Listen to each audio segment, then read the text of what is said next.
Hi, everybody. Jose Palomino, CEO of Value Prop and the host of Business Growth on Purpose. Glad you could be with us today because our guest today is Ken Rusk. And Ken's a successful business person. He built an industrial category business. He'll tell us about that. But most of all, he's really focused on helping people figure out the next steps in their personal lives. And we're going to talk about how that connects to running a business successfully by helping other people figure out what they want to do next. He's the author of the book Blue Collar Cash. It's a New York Times bestseller. And so we're very excited to have Ken join our show right now. Welcome, Ken, to Business Growth on Purpose. Hey, thanks for having me. I really appreciate it. Yeah, my pleasure. So Ken, just to orient our audience, if you just be kind enough to just say, what do you do primarily and who do you do it for?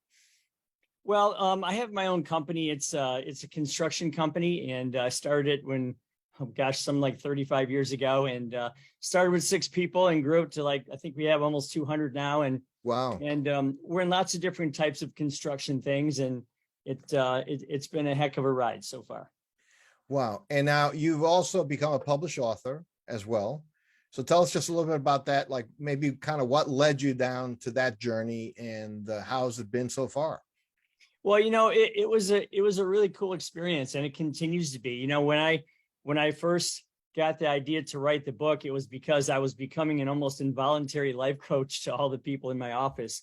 We tend to hire people that are working in construction, and sometimes they need a little help, guidance, whatever direction. And so I did a lot of that, and some of the things that I was doing worked really well for them and have been for the last couple of decades. So I was encouraged to tell that story beyond the 4 walls of my company. So I started writing down some stories, and here we are. We were very fortunate. We hit bestseller status last fall, and it just continues. And the title of the book, Ken, just so people listening and say, well, what book is this?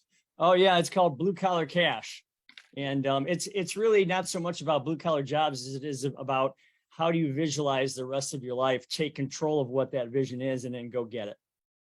Wow. So it's interesting. A lot of our audience is certainly not exclusively, but a lot are owners of businesses, right? Similar to you, heavily industrial categories and so on, manufacturing, other services and so on. And what I've always observed, and it's an interesting thing, is a lot of times people in that role, they're kind of stuck a little bit. Like they don't know another path. Like some of them are not even that happy doing it, like owning their business, but they don't know how to get off the boat. So is that something, if somebody approached you that way, let's say a peer you met at Chamber of Commerce or something, and you kind of sense they weren't, they're doing all right. It wasn't because of financial duress, but they just weren't that happy. What are some things you challenge them with to think about? Well, first off, the only way that you can really be spontaneous and visionary is to kind of drop the day-to-day stuff that keeps you stuck, like you just said. So for me, I know this sounds crazy, but most owners of companies fear becoming irrelevant. Okay. And what I would say to them is your stated purpose, your daily goal should be to become irrelevant to the business that you're running, because that puts you in a position to have everybody else in your company take over the things and drive the company with and for you. And I have to tell you, as an owner, you can't get what you want, nor can your company get what it wants or needs until all of your employees get what they want first. That is a fact. It's a linear process. So they have to feel like they're winning in their own personal lives. They have to feel like they're winning at work. They have to feel like they're in control of their own destinies and in control of their departments. And that's really what you want. So you really have to let go and say, I'm going to let all these people help me to drive this company. And when you do that, they'll take it much further than you could ever take it yourself. Believe me. But Ken, I tried that 10 years ago because I had a consultant to tell me to do that. And it was a bit of disaster. And man, there were fires. I had to jump in. Because nobody really knows the business the way I grew up in it. My family grew up in it. I had to get in. I just don't see how I can make that transition. I'm not sure I have the people who can do that. I guarantee you that you probably haven't ever asked the question to your people, what do you want your life to look like? Okay. Tell me what that looks like. Draw it out. Let's get a piece of paper, some cardboard, and some crayons. The last time you held a crayon in your hand, you were probably 4. But you're at your one of most creative states of your life, right? Because you had to draw something from nothing. let's draw out what you want your life to look like in absolute detail. What your transportation looks like, what type of house or condo or apartment you want, what type of pet you'd like to have, what type of vacations you like to take, what's your hobbies, what's your give back moments, what's your family look like, what's your health routine look like. Let's draw all that out, get a really clear picture of what you want for yourself, and then let's together work on you getting that one piece at a time. The more people you can get aligned with that type of thinking, the more you're going to say, wow, because they're going to look at you and say, thanks for the training and the guidance, Ken. Now get out of my way and let me go do it. So I would say stick to it. You know, entrepreneurs are persistent and they're resilient and they don't give up. And so you just haven't found maybe the right perfect people yet, but they're out there. And our business is ditch digging. It's one of the toughest businesses out there. And we do this every single day. So you just got to find what strikes them and then and put them in position to get that. So I could see a lot of owners or people in leadership, especially in the small to mid market, saying, Ken, I hear you. That sounds impressive, but I'm not an organizational development expert. I don't know how to create, HR kumbaya moments for my team. So like, I give them a fair paycheck and they come to work and we treat people well. Why isn't that enough? Well, again, it all depends on what you want for yourself. I mean, if that's where you want to be, then you need to find a way to live happily in that space. So honestly, if that level of result for your company is getting you the things that you want for your life, fine. If somebody is unhappy or they feel stuck, it's probably because they haven't drawn their own picture of what they want their life to look like. So, the best way to teach anybody anything is to have done it yourself. Okay. So maybe sit down with you or your family. And I've had lots of business people that told me what you just said. And then you find out 3 months later that they've planned that trip to Yosemite in the RV with their family next year. So yeah, you have to get off your own seat and go do this. The only way to become unstuck is just to start visualizing and figuring out what you want for yourself. So maybe you need to start that for yourself before you can share with your company. But believe me, okay, we've got guys and gals that are up to their knees in mud and jackhammers and concrete and dust and everything else. And we find ways to get them to see that they can control their life and make great things for themselves. And I encourage anybody to do that. Entrepreneurship isn't exclusive to me. Entrepreneurship is just a set of characteristics, which we all have, but they don't tend to come out unless we know what we want and where we're going. I think that's what leads the way. Wow. And, I could see the application for this, especially, I'm not going to pick on them, but especially what I have observed in close to 20 years doing strategic consulting for this kind of category of business is often family owned businesses where kids ended up kind of taking over the business, but nobody stopped to ask them if that's what they really wanted to do. Right. So I know there's more enlightened thinking where they say, no, make your kids buy the business because that's the best way to know whether or not they actually want to be in the business. But there's a lot of pressure sometimes in those family businesses to keep on keeping on and keep the name alive kind of thing. And and people aren't really even happy doing it. I've noticed there's a absolute distinct difference. Okay. You've got your legacy business owners, which, they took the company over from their parents. And I have friends in this exact category where they've made it much bigger, much more successful than their parents did, only because it was just the next level. It was just, they got to a point where they could handle what they could handle. And then the new blood, the new energy came in and took it much bigger. I've also seen people that just kind of rode the coattails of their parents' companies. Mm-hmm. And, a lot of times those things just languish. They don't technically grow. And then there's kids that have ruined their parents' companies. I've seen that happen as well. But again, I think just like, my financial planner who does a lot of family business transitioning consulting, you all have to have a real clear vision of who's doing what, who wants what for themselves, who's getting what out of this picture, and then go sit down and make that happen with some type of plan that you talk about ongoing. I mean, to set these types of family transition plans isn't a one-time thing. It's at least a monthly meeting for the first year and then a quarterly meeting after that. And everybody knows who's on everyone's page. That seems to be the way to get that done in a successful way. Wow. So it's very intentional.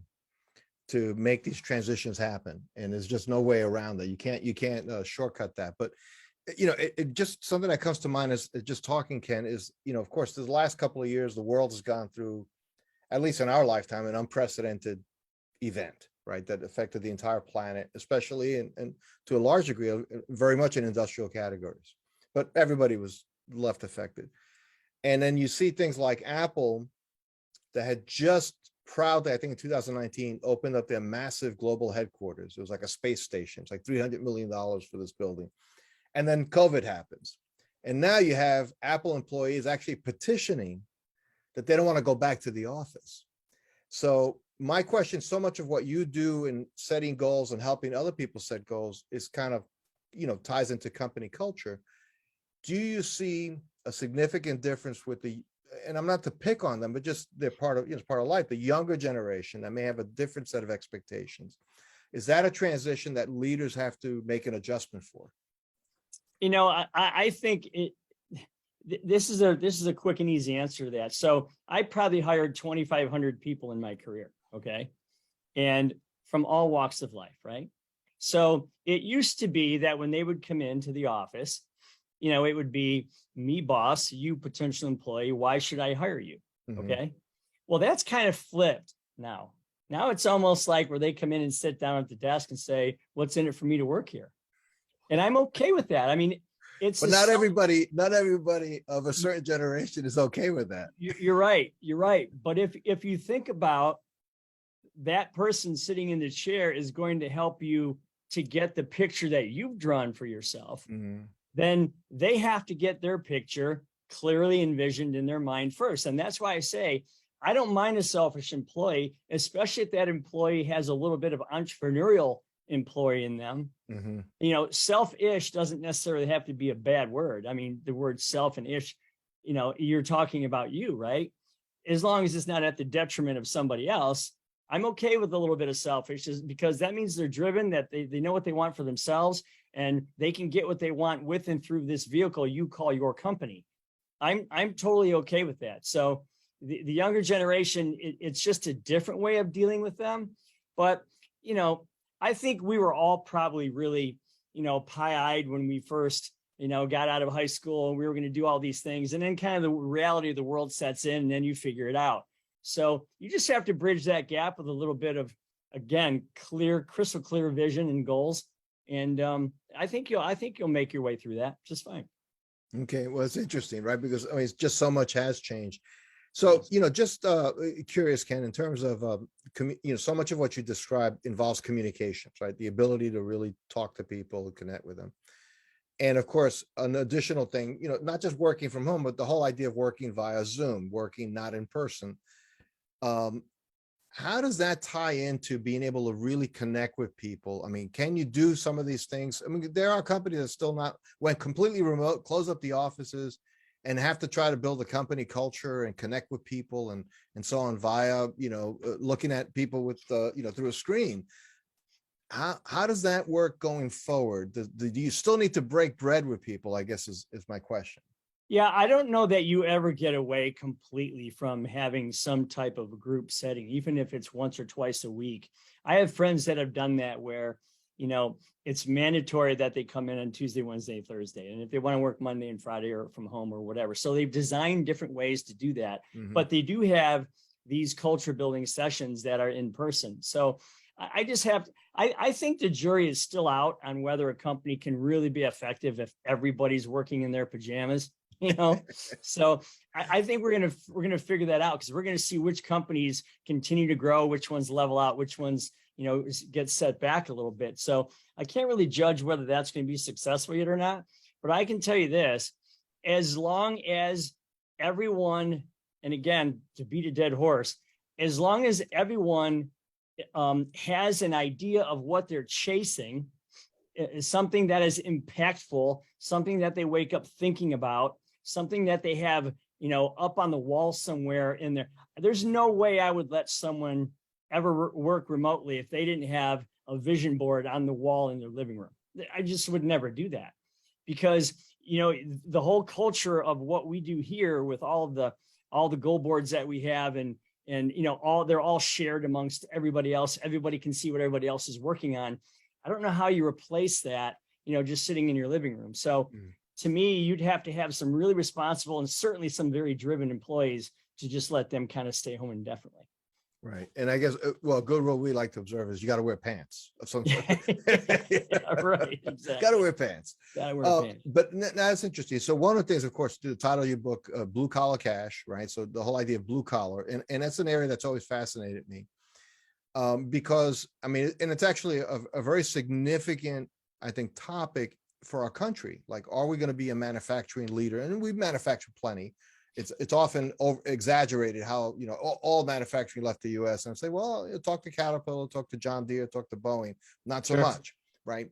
But automation has taken hold and so on. But I'm getting to a point, which is, of course, having kids of a certain age, thinking about their futures, and blue collar in our culture now has been kind of, I'm not going to say demonized, but it's been minimized as like, that's if you can't go to college or you're not smart enough to get a real position, you end up in a blue collar job. So I'd like you to just expand on it a little bit, because again, you've hired all these people, and if you're digging ditches, there's some real blue collar work there. Well, first off, the manufacturing sector of the United States has always been a bellwether, but it's never been the majority of it's never really broken 20% of the entire blue collar field, if you think about it.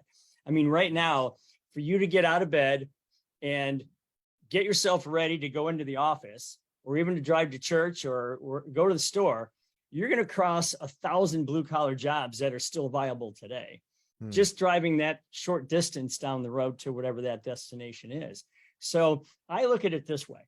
Supply and demand is a force that you can never beat unless you manipulate the facts. And, even our government loves to do that sometimes, but supply and demand is something that you need to make your friend all the time. So if supply and demand is dictating that we're sending everybody to college, 176 million people work in the United States, 77 million of them work with their hands.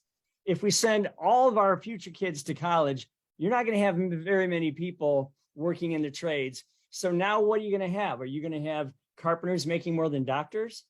Are you going to have plumbers making more than attorneys? Because that's starting to happen already. Yeah. Okay. So I look at it this way. There's always been a half a dozen ways, whether it's through a military career, through an apprenticeship, through a tech school, through a trade school, through just getting a job out of high school. And college is one of the six. It's never been all of the six. So I would say be a contrarian thinker, because I have a finished carpenter working on my house right now that makes in excess of $150,000 a year, and he whistles at work every single day. Okay. You think about this.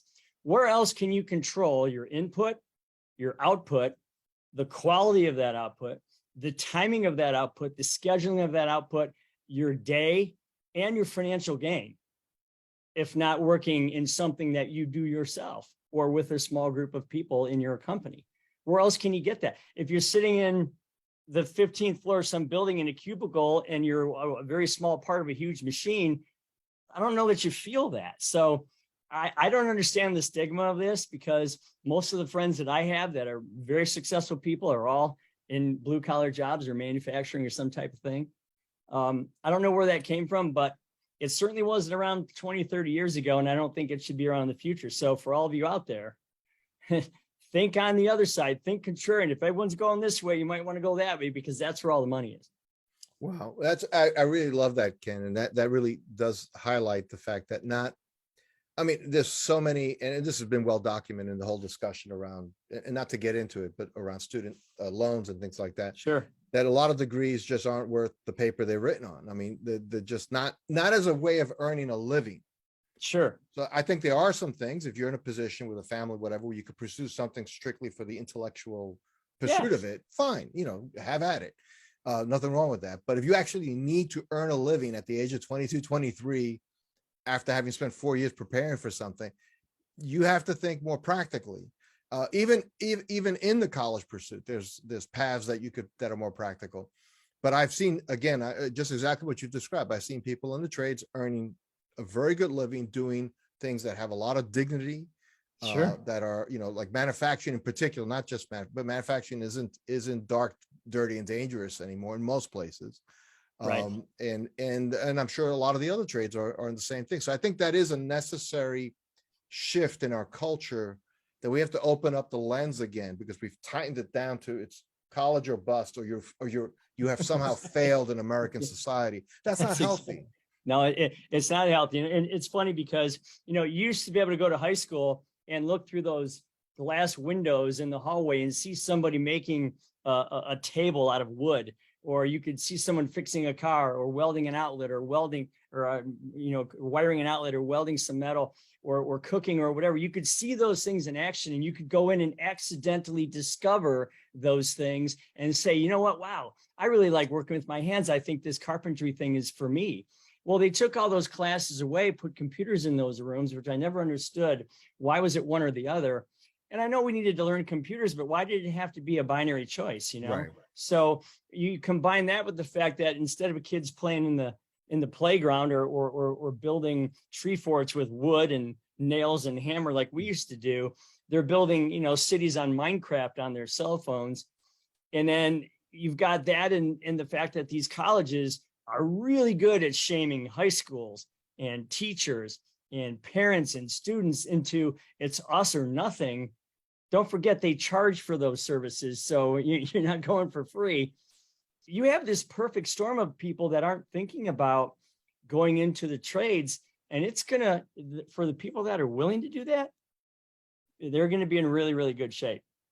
Oh yeah, I mean, you mentioned the Finnish carpenter. I've recently needed a plumber to come in for something, and I'm thinking, dang, that's a pretty good rate of return on that. Yeah, it is. And and the reality is, I had no choice. I mean, you have to resolve the problem. So there you go. Sure. So that's really funny. Well, Ken Rusk, it's been a delight getting to know you a little bit, and for our audience as well. So if somebody wanted to know more about what you do and what you write about and how you help people through your coaching, your courses, things like that, where should they go? Well, I would have them go to kenrusk.com.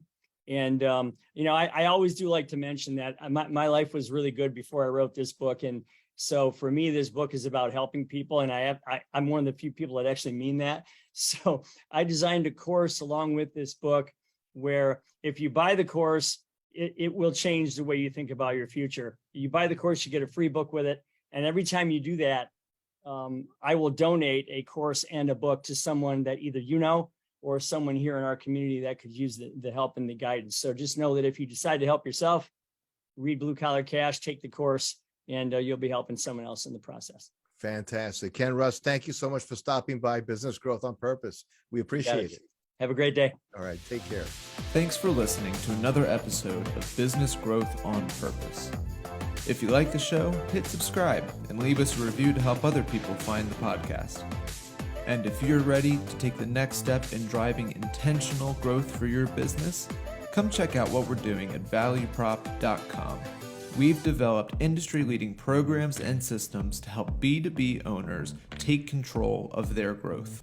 Until then, thanks for listening to another episode of Business Growth on Purpose.